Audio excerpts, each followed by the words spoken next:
Welcome back to Juice's Arthropods. My name is Juice, and today we're doing a top 10 absolute favorite arthropods for the New Year's. While everyone else is going to be counting down the ball for the new year, I'm going to be counting down my personal favorite arthropods based on my experience working with them, based on three categories today: longevity of life, cost, and how freaking cool are they. Now, I know this isn't our normal format. We've been kind of experimenting with a lot of different things lately, but this will just be a once a year type of format. What we wanted to do is just take all of the freaking cool species we've got to work with this year and just put them in a list of my absolute favorites. I hope you really enjoy this because I really did some research on a lot of these things over the last 2 years. And what I wanted to do is find the species that are not going to break the pocketbook. So sorry, Velvet Spiders, I had to kick you off the list. I had to find things that were actually possible to find because I found them. I also wanted to make sure that they were equally rad in something that they were doing. I mean, they're freaking awesome in so many different categories. But most importantly, I wanted something that's going to live long enough that you can actually enjoy it. So we're going to get started, starting obviously with number 10 here. And you guys let me know what your thoughts are. Starting with number 10 is Armadillium Gastroy, or commonly known as just Gastroy. There is so many different species of isopods. So what I really loved about this particular species is that it fit all of the things that I was looking for. It lives the same amount of time as every other isopod, anywhere between a year and a half. I can't remember the exact amount of time because you normally have not just one, but hundreds of them at one time. But these particular guys are just, I feel, completely overrated. I have a lot of different isopods, and while I'm getting out of a lot of them, what I've found is these guys just have this awesome gray color with those yellow spots. They breed massive brood sizes, but not like dairy cows or the Porcellio or even the powder blues, Porcellionotus pronosus. Sorry, my Latin's trash. So they're not producing so many that you get buried under them, which makes them just a really cool collector's pet that you can have. And now I would give these guys probably like a 5 out of 10 on the coolness factor, but the coloration and the personality of these creatures definitely earns its spot in my top 10. As far as affordability, I mean, you can get them honestly for like maybe $2-3 a piece. So I mean, they're very affordable. And I hate to say this, guys, as much as I love a rubber ducky, I kind of feel that rubber duckies are overrated. So my bad. For number 9, the adroitus ventricosus, or the hairy robot beetle, which is a ridiculous name for these guys. I do not know why they call them this, but I see them very commonly called this. With these guys, you can get them for very, very cheap. And the problem is because they're almost exclusively wild caught. But don't worry, guys. There's a billion of these damn things out there, so you're not going to be worrying about it anytime soon. I am in the process of breeding them. I know a lot of other people are as well. But these guys are just awesome. These guys booted a lot of the beetles that I had on this list off for a couple different reasons. One, they're like a goth ladybug, and I just feel like that is awesome. The adorable hairiness that they've got. I mean, a beetle with hair is just bizarre. And it's hair that isn't going to stick in your skin like some creatures like to do to you. Also, they make little chittering noises when you kind of mess with them, which I know you're not supposed to, but it kind of makes it more incentivization to you want to. Overall, great pet. As far as length of time they live, though, unfortunately, I couldn't find any information on that. So we're just going purely off of just how neat of a pet they are. They live in a very arid environment, so you don't have to worry about humidity needs or, basically as long as you guys are feeding them some sort of, waterous vegetables and a lot of those sort of things, they're going to do very well for you. Easy to take care of, very affordable. They're a beetle, so they're going to breed pretty consistently. And this is important to me, you can have them in large groups, which is always a huge thing. So for these guys, solid number 9, 6 out of 10, I would say, on the coolness factor. And all 6 of those points are in just pure adorability. For number 8, we have the giant cave roach, specifically Blabberus gigantius. These things are so freaking awesome. You guys know I love a roach. Now imagine a roach that's about this big. Oh, you don't have to imagine. Here's a picture of one. They're super cool. They all have wings, so there's no sexual dimorphism on a wing basis. They get huge. You at first think that you're just looking at maybe a nymph of a dubia roach, and then they just keep growing bigger and bigger and bigger. And when you compare them to the blabberus fusca, they just dwarf the other big cave roaches. So, love these guys. They're freaking awesome. They're high humidity, decent brood sizes. You're not going to have to wait another year or so before you get them like some of the roach species. Really fast, but also really cool. They're little skittish, but overall, these guys are my hands down favorite roach when it comes to a bigger roach. Do not tell Chunk that. Like, don't tell him at all. But otherwise, awesome number 8 spot. For our number 7 spot is Desmoxes planada, or the pink dragon millipede. I constantly am fighting. They're definitely purple, but whatever. We'll ignore that. These guys have earned their spot for being a couple different things. And the only reason they're lower on this list is because they are poisonous. And the type of cyanide they let go is just kind of gnarly. So you don't want to be like touching them and eating them. They're also, and more importantly to me, is they're very, very small. So like they can easily escape any holes that you might have in your bin. And the other problem is they have very high humidity needs. But when it comes to a millipede that is consistently on the surface, is going to be very much available, especially right now. These things are having a heyday as far as this goes, and every bit deserved as far as I'm concerned. And they breed consistently and easily. Definitely amazing creature. Lifespan short, but coolness factor with those spikes. How awesome are those spikes? Just a neat creature. I definitely like them. If you're a centipede fan, you should love these guys because it's everything awesome about a centipede and none of the crap about a centipede you got to worry about, like it escaping and then biting you. So, really awesome creature. Love these guys. Hardcore 7 spot. For our number 6 spot, I think a lot of people might actually be shocked by this because we had a lot of different creatures to compare in this particular spot. I was comparing a lot of different mantids, and I know there's going to be a lot of mantis fans out there that are going to disagree with this. But when you're talking about a mantis that is easily survivable, so you can actually get it to the year and a half that you need it to, is very user friendly, is still exotic enough to be a cool collector's pet, but not like a Chinese mantis where you can just find them in the wild. I'm gonna have to go with absolutely the ghost mantids. These things are so awesome. They're unique enough to be a talking point for any conversation piece. Because if you're a bug nerd, let's be honest, you're talking to everybody about bugs. But also, they're not so fickle with the humidity that you have to worry about killing them. The range of what they will live in is a very high range. So very user friendly. And for the price, you absolutely cannot like beat these guys. I've seen them for as low as $10, as high as maybe 15 to 25. It just really depends where you buy them offline. If you go to private stores that are small businesses, you might get them as high as 35. But even at that cost, it's well worth it because these guys are going to do great from you.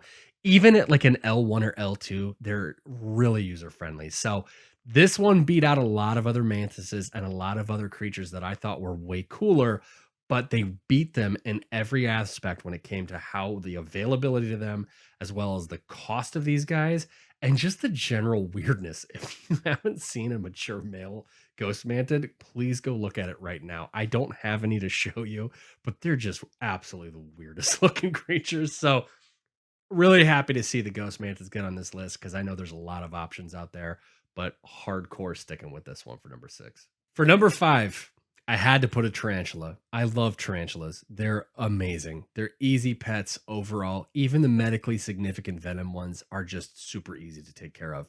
So when I had a choice between my personal favorite pet of all times, which is Lolth, my curly hair tarantula, or the adorable Grammostola pulchers or Brazilian black tarantulas that just are full of, absolutely full of personality, and they'll come up to you and are just genuinely good. I then had to start thinking, what makes a spider cool?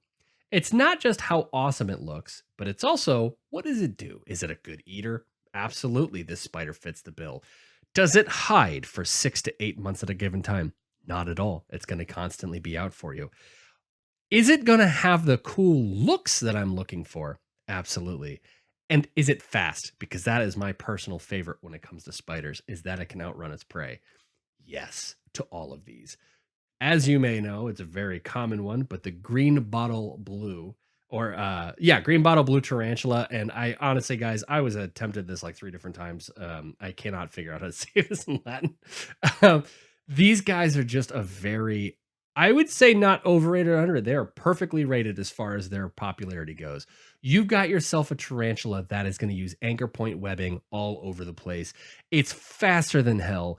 It's going to look dope as a sling and look even freaking cooler when it becomes an adult. It's going to run down even red runner roaches, and it's going to have no problem eating.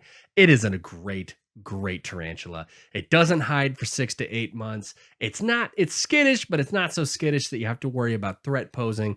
It's just genuinely a good tarantula. And I really was happy to have this. You know, it was a lot of different tarantulas I had to choose from, but I got to say, when it comes to how available are they, what are the costs of these things, longevity, and price, these guys win in every single one of those locations. These last 4 were really hard. I'm not going to lie, guys. I love every bug I've ever met. There's not a single one except for centipedes that I'm not a huge fan of. I mean, I love all of them except for centipedes. I'll just continue to say that.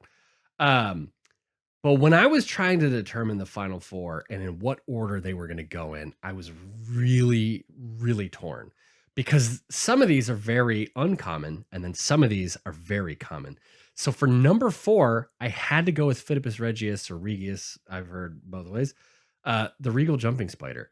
These, I think, are probably underrated. I know they're very common in the hobby nowadays, but this spider is single-handedly, aside from the velvet spider, responsible for more people getting out of their arachnophobia than any other spider on Earth. You had Lucas, or whatever the hell the CGI spider was that was so cute, even people that were terrified of spiders wanted to watch it. Anybody that's had one of these and they get to see them do the little wavy thing of the little hands absolutely falls in love with them.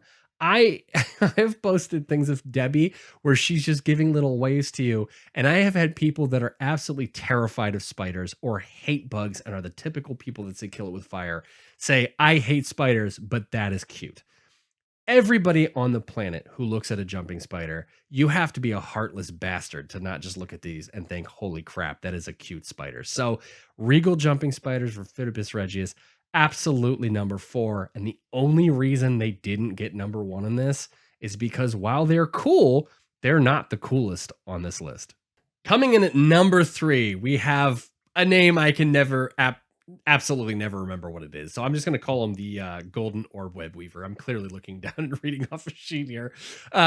These guys are accidentally on my logo. These were one of the coolest spiders I had ever seen. And I never, ever, ever, ever, ever thought I was going to have some, except Arthropod ambassadors had some. And I picked them up immediately because they're freaking awesome and they get enormous. The sexual dimorphism of these between male and female are insane. We're going to do a species spotlight of them, don't worry. But these guys are everywhere. Like, you can literally find them in your backyard in most places in the United States. They're super easy to find.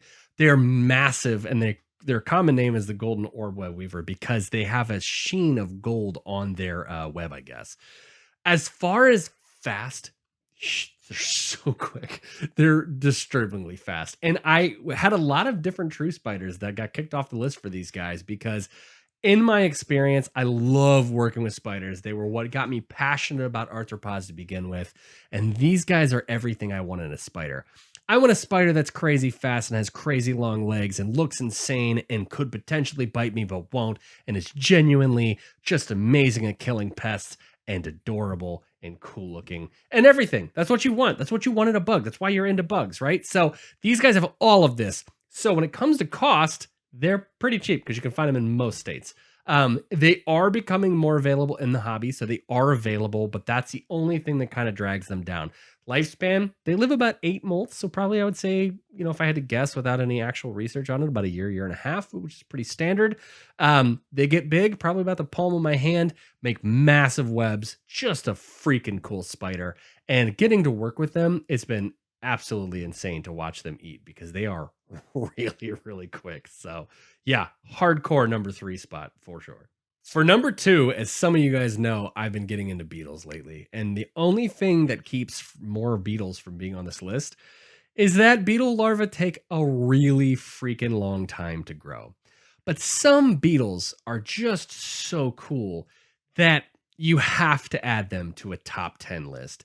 Now, I know there's the Hercules beetles and then there's all those, but the time that they're a larva is exorbitantly long.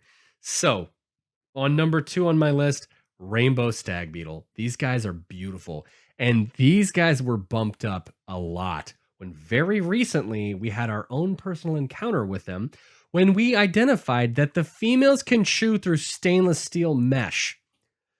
Yeah, that's a thing. Their pinchers, or their mouth parts rather, are so strong from being able to chew into rotting wood that they are able to chew through the stainless steel mesh. And it completely threw my world in disarray because it dawned on me all of my containers are designed to not be as they have the vents in them. So what do I do in this scenario? Well, we just replaced a lot of those pieces and put some other things over it. So, but these guys are just so freaking cool. They cling to you. They're arboreal. They're just a cute little pet. They can't harm you. Well, they could probably harm you if they really tried.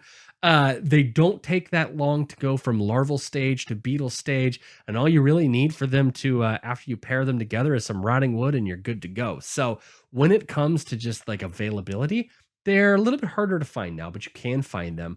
Cost, they're going to probably be the most expensive on this list if I had to guess. You can get their larva for probably anywhere between $35 and $40. If you're going to buy them as adults, you're talking about 100 plus, but that's no velvet spider price. And when it comes to general coolness, these are the coolest beetles I've ever seen. There are bigger beetles, but something about that rainbow colorations on a stag beetle, awesome. So, number two, hard earned, and I'm really glad to have these guys on this list. Now, time for the final number one. I have 87 different species in my home, and every single one of them to me is the coolest thing ever because I love bugs, and all of them are freaking awesome. How do you get cooler than a Grammostola pulchra? How do you get cooler than mantids? Mantids eat like lunatics. You got a bunch of species that are incredibly smart, super cool, but a lot of these really cool species, including the golden orb web weaver and all of them, they have one major flaw, and it's that they're really cool and they can live in only one per cage, which is why the horrid king assassin bug, or Cytala horrida, wins every single time when it comes to a cool off, because these guys can live in a colony of them. They breed large batches, so you can have a constant supply of them. They will group hunt, and meaning that one of them will attack it and then the rest will begin eating off of it. They're just a gnarly hunter. They live long enough and breed enough to offset their losses. They're just awesome. You can keep 50 of these in like a 25 quart tub, no problem. I wouldn't recommend it, but I'm saying you can. They are dope as hell. They can hunt things like 10 times their size as babies, and then when they become a full adult, they have the gothest, coolest metal cape looking thing on the planet. These are the coolest creatures I have worked with. Aside from their cons that I've described in this video right here, these guys take the cake for being the neatest thing ever. Ease of care, they win every time. You don't have to do anything with them. You just feed them bugs. Their gnarliness and how they hunt, awesome. The looks of them, awesome. I mean, you're talking about a venomous true bug. It's so cool. I love tarantulas. I love spiders. All of them have to live solo, which means keeping a bunch of them is an absolute pain in the ass unless you've got 90,000 tarantula cribs lining up on your shelf. So, when I'm saying that these guys are the perfect predator that you could purchase, I highly recommend them.